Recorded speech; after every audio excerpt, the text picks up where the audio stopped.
Maestro de oración.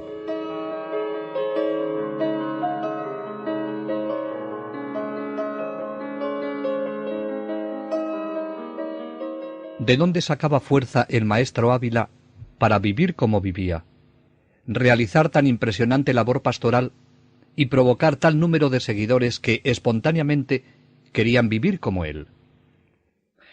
A él le urgía el amor. Cristo constituyó el centro de su vida. Dios le concedió aquella gracia insigne de, como otro Pablo, penetrar en su misterio. Toda su vida fue una elevación contemplativa del misterio de la encarnación del Verbo, insistiendo amorosamente en la pasión de Cristo, a la que dedicaba las largas horas de oración de la mañana, y esto mismo aconsejaba. Así se explica que su devoción predilecta fuese el Santísimo Sacramento, en el que Cristo renueva y hace presente el misterio de nuestra redención.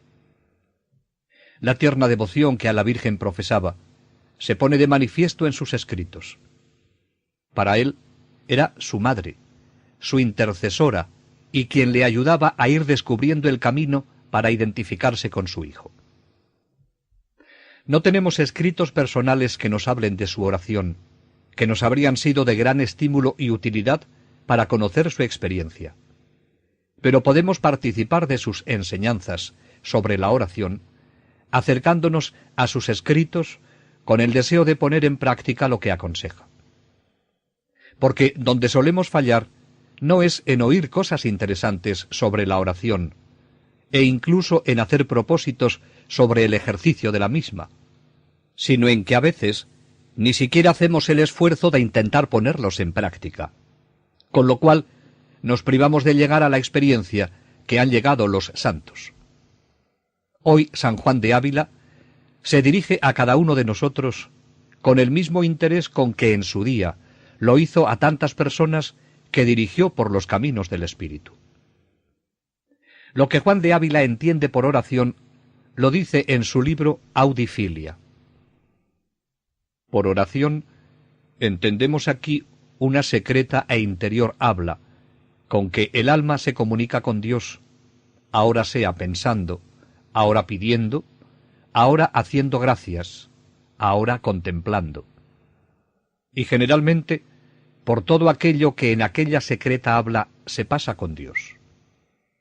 Porque aunque cada una de estas cosas tenga una particular razón, no es mi intento tratar aquí sino de este general que he dicho, de cómo es cosa muy importante que el alma tenga con su Dios esta particular habla y comunicación.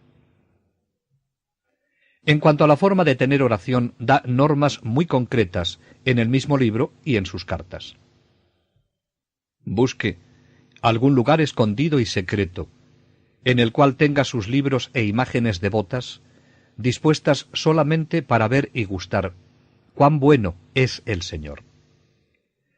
Buscado este lugar quieto, recogeos en él al menos 2 veces al día, una por la mañana, para pensar en la sagrada pasión de Jesucristo nuestro Señor, y otra en la tarde, para pensar en el ejercicio del propio conocimiento. Qué bien sabe llevar ambos conocimientos a la vez. El de Dios que me amó tanto hasta entregar a su propio Hijo a la muerte, y una muerte de cruz por mí, y el conocimiento propio, con el cual iré quitando todo aquello que me aleje de quien tanto me ama. Orienta la forma concreta que puede ayudar a hacer la oración. De rodillas, pensad a cuán soberana majestad vais a hablar. Hacedle una reverencia. Haced la señal de la cruz y rezad la confesión general, con la mayor contrición que pudiereis, pareciéndoos que sois indigno de poder tratar con un Señor tan grande como es Dios. Rezad después algunas oraciones que debéis tener por costumbre, no tantas que demasiadamente os fatiguen la cabeza y os sequen la devoción. Y estas oraciones deben ser las más de ellas enderezadas a 2 partes, una a Nuestra Señora, a la cual habéis de tener muy cordial amor y entera confianza, que os será muy verdadera madre en todas vuestras necesidades. Y la otra, a la pasión de Jesucristo nuestro Señor, la cual también os ha de ser muy familiar refugio de vuestros trabajos y esperanza de vuestra salud. Son consejos que posiblemente hoy no tenemos demasiado en cuenta al comenzar la oración, pero que de una u otra manera los indican todos los maestros de la vida espiritual, como por ejemplo Santa Teresa, San Ignacio y otros. Quizá hoy hemos querido hacer todo tan espontáneo que se pretende entrar en la oración sin ninguna preparación, dejándolo todo a la improvisación. Y puede suceder que no se nos ocurre nada mejor y se nos pasa el tiempo de la oración sin hacer nada o distraídos con asuntos y preocupaciones ajenos a la misma. El resultado suele ser que la oración se hace pesada y se termina, primero por acortarla y luego por dejarla. La Iglesia, siempre maestra en conducirnos por el camino hacia la unión con Dios, nos ofrece oraciones vocales que, dichas con atención y espíritu, nos introducen con facilidad en la oración. Esta función tiene la confesión general que indica el maestro Ávila, y también lo dice Santa Teresa. Comenzar la oración con una invocación al Espíritu Santo es una buena manera de iniciarla. Y la Iglesia nos ofrece oraciones que, dichas como se debe rezar toda oración vocal, es ya una auténtica y profunda oración. Acudir a la Virgen es también un excelente modo de comenzarla, pues no podemos acercarnos con mejor medianera para que ella nos enseñe a comprender la profundidad del amor de Dios manifestado en Cristo. Y lo mismo hay que decir respecto a la reverencia con que se ha de estar ante el Señor. Una equivocada concepción de la confianza ha hecho que a veces se esté en la oración en forma poco reverente.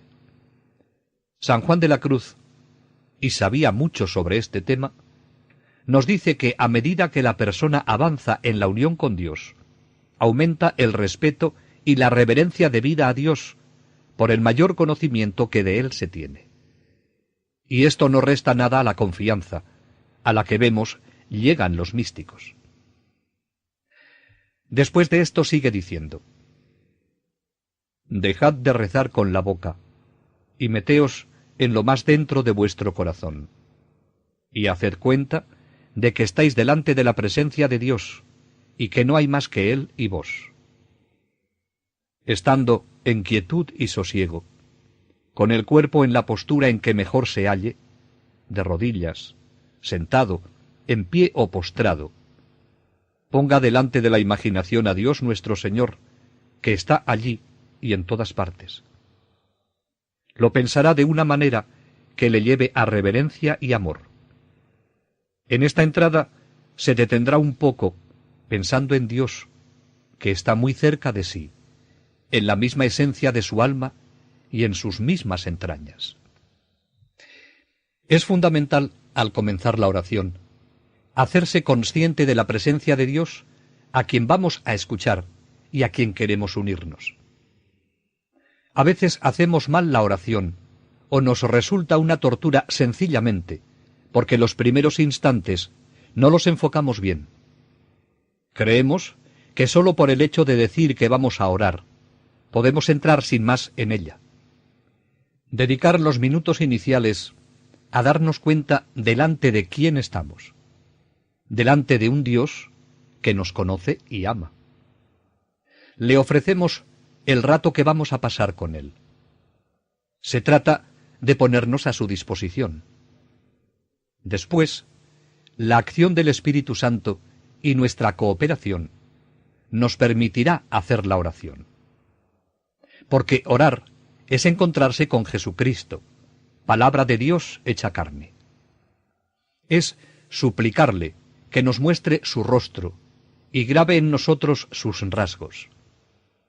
Es pedirle que nos haga experimentar la anchura, la longitud, la altura y la profundidad, y conocer el amor de Cristo. No es una presencia sentida o pensada, sino una presencia viva, activa, acogida y querida. Es adherirse a Él en una unión de amistad, voluntad y servicio. Es, en definitiva, permanecer en el ardiente deseo de conocerle y amarle, porque conocer y amar a Jesucristo es todo, y lo demás es nada. Todo esto dice que ha de hacerse con mucho sosiego, sabiendo que va a tratar con uno que mucho le ama.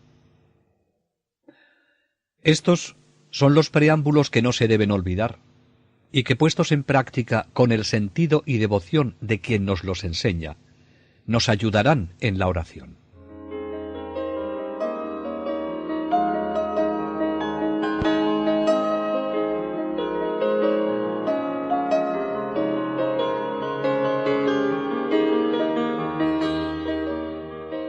Inmediatamente comienza la meditación propiamente dicha. El maestro Ávila hace unas consideraciones muy vivas sobre la muerte, el juicio, y aunque sólo como de paso, del infierno. En la meditación de los misterios de Cristo en general, y especialmente en la meditación o contemplación de la pasión, dice que después de las oraciones vocales se haga una lectura del paso de la pasión que se contempla. En cuanto al modo de hacer esta contemplación evangélica, dice: la lección acabada, hincadas vuestras rodillas y recogidos vuestros ojos, suplicad al Señor os envíe lumbre del Espíritu Santo, para daros sentido compasivo y amoroso de lo que Cristo tan amorosamente padeció por nosotros. Y luego, poned la imagen de aquel paso que quisieres pensar dentro de vuestro corazón. Y si esto no se os diere bien, haced cuenta que la tenéis allí, cerquita de vos. No habéis de ir con el pensamiento a contemplar a Jesús en Jerusalén, donde esto sucedió. Mas haced cuenta que lo tenéis allí presente, y con toda reverencia, mirad lo que entonces pasó, como si a ello presente estuvierais. Esta contemplación del Evangelio es una forma muy sencilla de orar, pero que también exige sencillez en el que ora. Lo fundamental aquí es que la oración se haga contemplando alguna de las escenas del Evangelio, y que el centro de la contemplación sea Jesús, su estilo de vida, sus actitudes, sus gestos, sus palabras, y que nosotros abramos el corazón para contemplar esa persona de Jesús. Con este método de oración es posible que la persona de Jesús, su modo de vivir y sus actitudes se traspasen a mi persona. Se da como una transferencia afectiva. Cuando nos ponemos delante de una escena del Evangelio, nos ponemos delante de una escena viva, de una historia de salvación que tiene una referencia explícita con mi persona. San Juan de Ávila nos dice que hemos de mirar lo que entonces pasó, como si a ello presente me hallare. No basta con recordarlos. Tenemos que hacernos presentes, como si fuéramos testigos oculares que pudiésemos mirar, escuchar, intervenir. Este es el método que propone también San Ignacio en las contemplaciones sobre la vida de Cristo en los ejercicios. En esta oración es importante centrar el interés en la persona de Jesús, que Él sea el centro de la oración. Y la razón es porque esto nos ayudará a poner de relieve algunas prerrogativas de Cristo que nos introducen en el corazón de su misterio. Él conoce de antemano todo lo que va a suceder. Cristo tiene para con todos los hombres una intención de amor, una voluntad de salvarnos. Tiene el corazón atento a todas nuestras necesidades. Y tiene un mensaje de bondad y de misericordia que nos quiere transmitir y al que debemos prestar atención. En todos estos acontecimientos que contemplamos, no hay que perder de vista que Jesús es Dios. Esta precisión da un relieve sorprendente a algunas páginas del Evangelio, en donde la sensibilidad humana correría peligro de detenerse en lo humano, sin trascender a todo el misterio que encierra. Esto puede suceder en los pasajes de Belén, de la Pasión. Así, en el establo, conviene caer en la cuenta de que estamos delante del Verbo encarnado. Ese niño es Dios, hecho hombre por mi amor. En la Pasión, no detenerse únicamente en las manos sangrientas del crucificado, sino penetrar para comprender que esas manos son manos de Dios hecho hombre, que por mi amor aceptó esto. Y pasar conscientemente de este Jesús histórico que estamos contemplando, al Jesús actual, viviente, que tiene para con nosotros ahora, en el cielo, los sentimientos que expresó entonces con los pastores, los pecadores, con el buen ladrón, con Juan, porque los actos del Verbo encarnado tienen una realidad eterna. Cuando Jesús dice, «Cualquiera que hace la voluntad de Dios, ese es mi hermano y mi hermana y mi madre», depende de mí el llegar a ser ese hermano de Jesús. Es esta una oración magnífica y asequible a la mayoría de las personas. Puede decirse que cada una de las escenas de Palestina es un símbolo de la realidad actual y que cada una de las palabras de Cristo es la expresión de los sentimientos que actualmente experimenta. Lo que Jesús hizo no es un mero recuerdo. Cualquier ademán, cualquier palabra del Verbo encarnado, tiene un valor y una trascendencia eternas. Cuanto Él ha dicho, cuanto Él ha hecho, aun en sus pormenores más insignificantes, lo ha hecho para toda la Iglesia y para cada uno de nosotros en particular. Recibimos la gracia de nuestro Señor por medio de su humanidad santísima. Por eso, cuando aplicamos la imaginación y la sensibilidad a la vida de Cristo, nos disponemos a recibir de Él su luz, su fuerza y su vida. La imaginación puede ayudar a la fe a deducir una verdad del misterio. Y esto es lo que importa, porque de lo que se trata es de que a través del relato evangélico entremos en contacto con la realidad que encierra. Si fuéramos capaces de hacernos como niños, descubriríamos a Cristo más allá de toda imaginación, en la realidad de la fe, y con mayor profundidad de lo que puede proporcionarnos toda nuestra reflexión y especulación teológica. En la misma oración, hay que pedir al Señor nos conceda un corazón de niño para penetrar en el Evangelio y descubrir los muchos y extraordinarios tesoros que no se pueden descubrir de otra manera.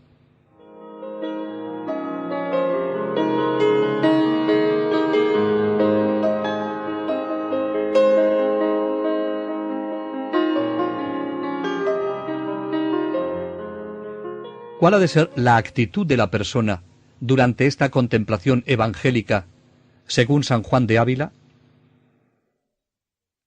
Escuchad lo que el Señor habla con toda atención, y sobre todo, con una sosegada y sencilla vista, mirad su sacratísimo corazón, y guardaos mucho de afligir vuestro corazón con tristezas forzadas.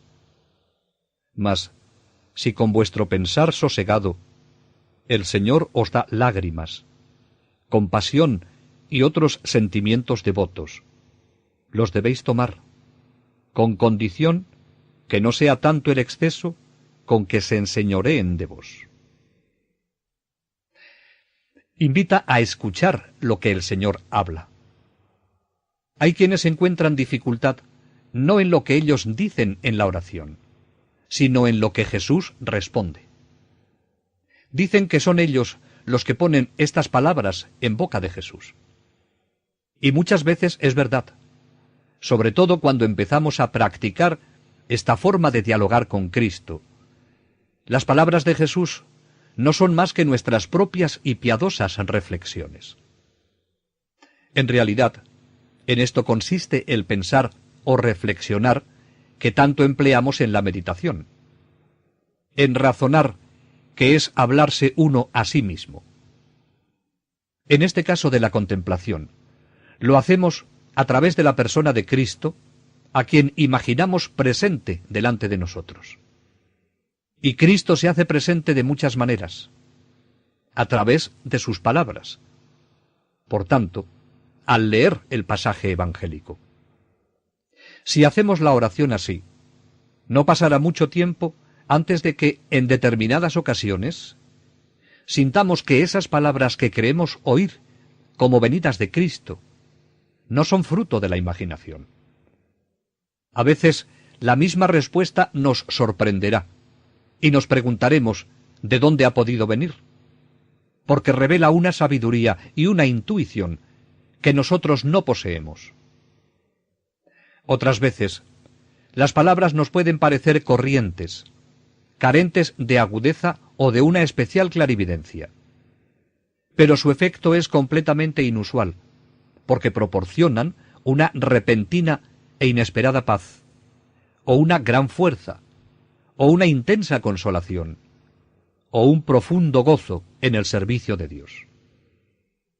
Y junto con ello, el convencimiento de que, de algún modo, el Señor se ha comunicado con nosotros y nos ha concedido un don, bajo esa palabra que la fe imaginativa nos ha suscitado en la contemplación del misterio.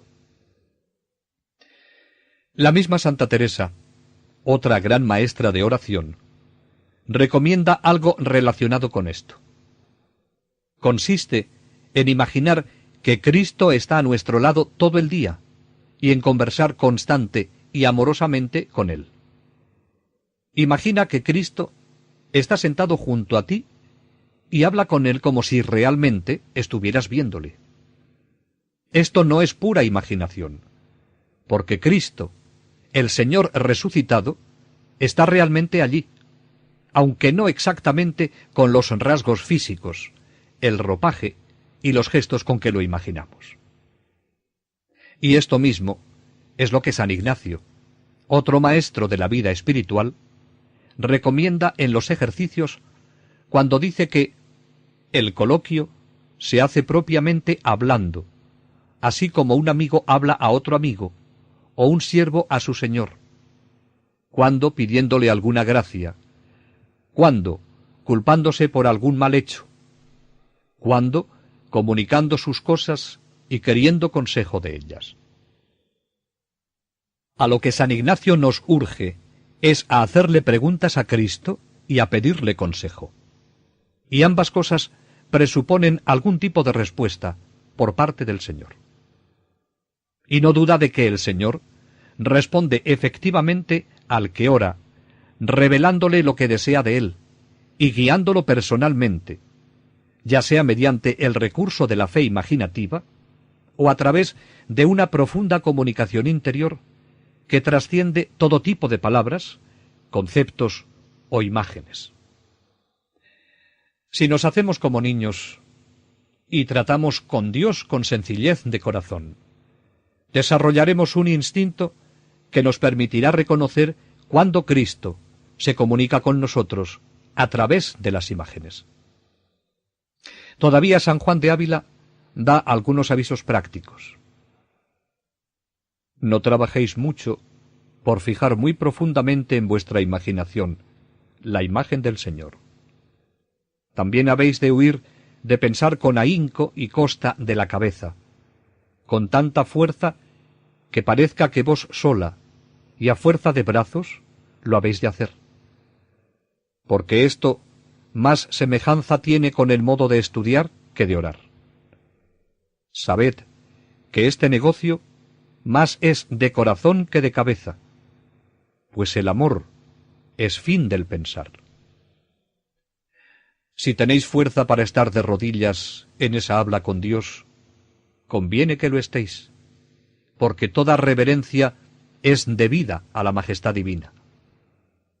Mas si la flaqueza del cuerpo es tanta, que la hace estar inquieta para vacar al Señor, se debe tomar aquel modo que no impida esta quietud.